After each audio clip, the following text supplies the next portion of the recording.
When the British invasion occurred, the Europeans introduced their own ways of life.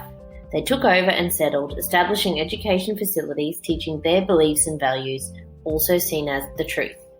The dominant Western worldviews have become internalized and so ingrained in our day-to-day lives that we often neglect the whiteness in our institutions, particularly our educational systems, otherwise known as the hidden curriculum. Dominant ideologies have been reproduced through the development of the Australian curriculum.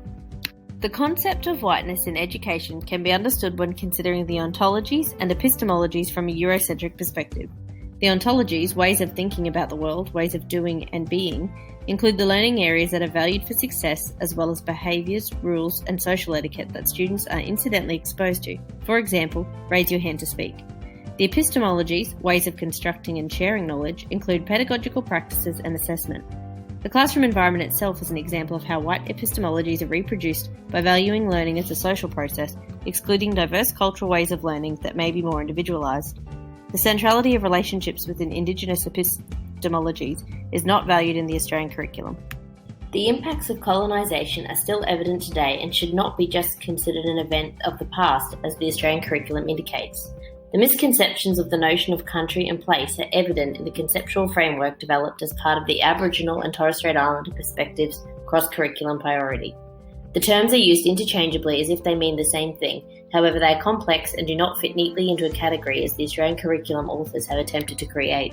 A key point that must be highlighted is the centrality of the key learning areas in the Australian curriculum, which reiterates the valuing of academic knowledge for success.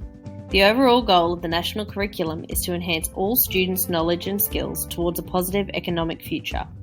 It also should be noted that subjects like physics and maths are valued over practical skill-building subjects such as PE and home economics.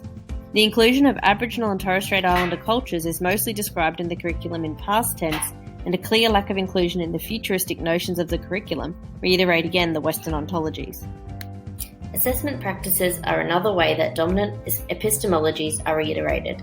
NAPLAN informs future policy changes and reiterates the futuristic intentions of the curriculum. It is also a monocultural approach to assessment, only focusing on knowledge valued by the dominant worldviews, particularly English and maths. It is essential that educators develop an awareness of the entrenched Western ideologies in order to critically consider what and how they are teaching the students of today.